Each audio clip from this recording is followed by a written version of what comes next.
And welcome to another Mark Bishop Show. While many listeners might know PETA's Humane Education Division, TeachKind, from its headline-grabbing animal-friendly idioms, including feed two birds with one scone and bring home the bagels, you may be surprised to learn how the group works mainly with tens of thousands of educators across the U.S., and this is to help them incorporate kindness into the curriculum.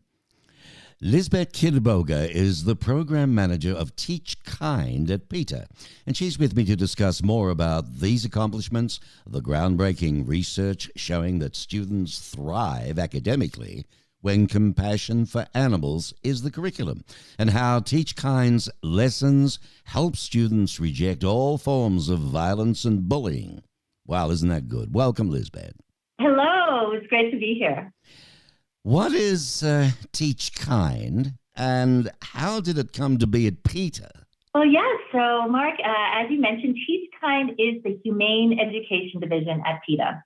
And we're actually celebrating our 20th anniversary this year, so very excited about that. Congrats. Thank you. We are all former classroom teachers, and we work with schools, teachers, homeschoolers, and parents around the U.S. and Canada to help them incorporate compassion for animals into student learning. We offer free lessons and materials for all students from kindergarten straight to 12th grade that help them develop empathy for all beings while simultaneously honing their academic skills. Now, TeachKind was created in response to a need. As you may well know, bullying and violence by young people are happening at alarming rates these days, and educators were contacting PETA looking for ways to help their students develop greater compassion. TeachKind is PETA's response to those requests. Our resources provide opportunities for students to feel a sense of responsibility and to develop the values necessary to become confident, capable, compassionate citizens.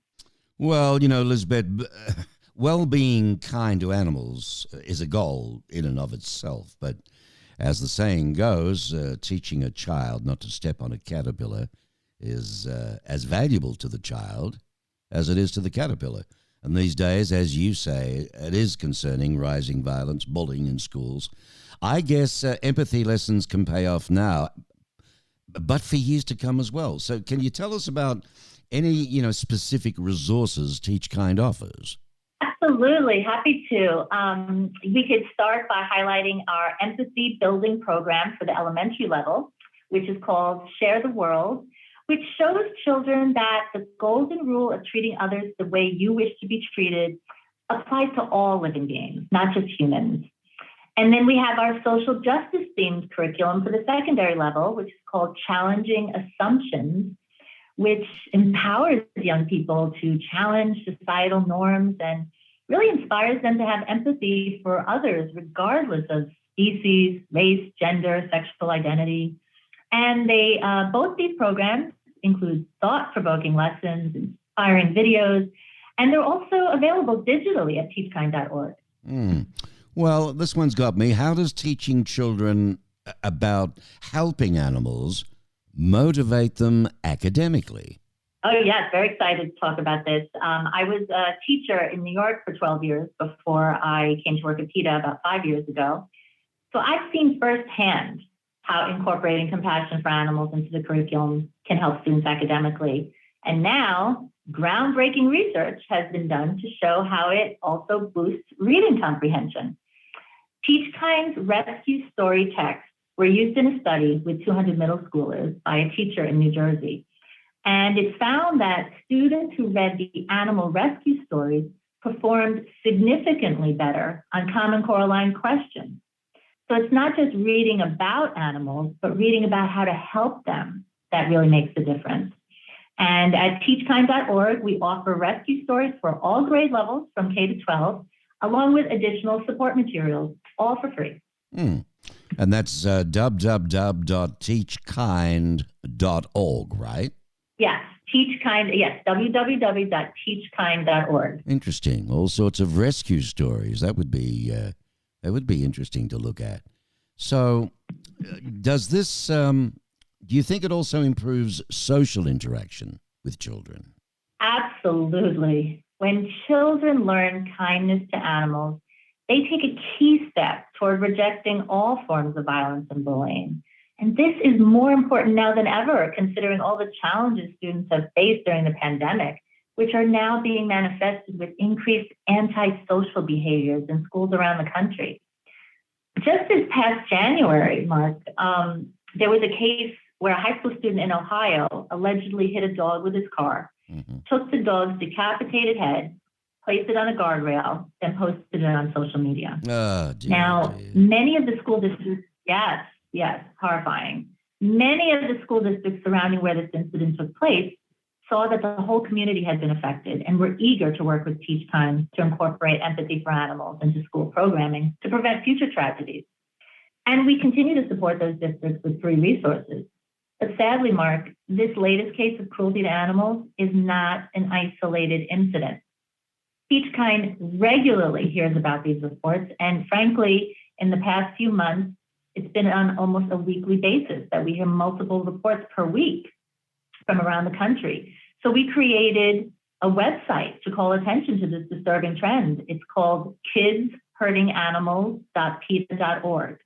And I'll give that again, kidshurtinganimals.peta.org.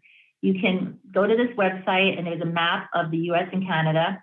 And if you click on a state, your state, you can see the reported incidents of violence to animals perpetrated by children or teens. You can also see laws pertaining to requirements in character education and humane education, because those are the things we can do to combat this trend. But you see, Mark, young people who abuse animals will often go on to commit violence against humans. Well, that was going to be my point, Lisbet. You know, the work you do is amazing because, you know, you're sort of filling in the gap of some ways of parents that don't care or aren't doing anything. And the youth of today, if they're not shown differently early, it won't change later.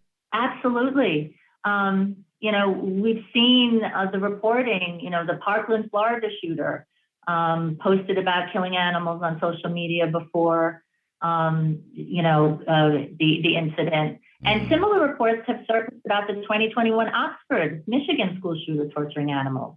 In fact, Mark, research shows that 43% of school shooters harmed animals before the schoolyard massacres. So every single instance of cruelty to animals by children or teenagers should be a huge red flag to the whole community and must be taken seriously.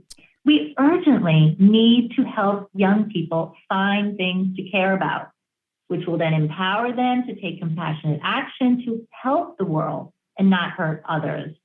Now, we know that kids love animals, so it's the lowest hanging fruit that schools can take advantage of right now.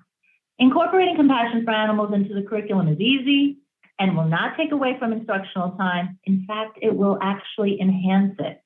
And anyone can visit teachkind.org for free access to grade K-12 resources to help them start doing this right now. Two important sites there, www.teachkind, one word, teachkind.org, but also www.kidshurtinganimals.org. That's the correct one for that, isn't it? Kidshurtinganimals.peta.org. I beg your pardon, .peta, that's right, .peta.org. And that's sort of like a bit of the old shame file, you know, photo in the window type thing, isn't it? Because the web's pretty powerful, but I'm just wondering if you're going to get into any sort of trouble over that. You know, posting these particular things of kids doing these things. I mean, are there any ramifications to this? Well, these are all reports that were reports in the media. That's where we take them from. So they're all public record already. But we need to shine a light on that, what's occurring, because it's a very alarming trend. But what we do at TeachKind is we use this information to help educators inform their practice. But we like to focus on how the opposite of this cruelty trend by teens and children is also true. When you foster a child's natural empathy and affinity for animals, they show greater empathy for their peers. And I've seen that firsthand throughout my entire teaching career. Fantastic. Ladies and gentlemen, you've been listening to Lisbet Chiriboga. She's the program manager of TeachKind at PETA. And what a wonderful job they're doing. If you'd like to research, well, get your kids onto this. Look at it with them. All right, there's two good sites you should check out. TeachKind.org and www.kidshurtinganimals.peta.org. Thank you, Lisbet. Keep up the great work. Okay. Thank you, Mark. Goodbye. Bye-bye.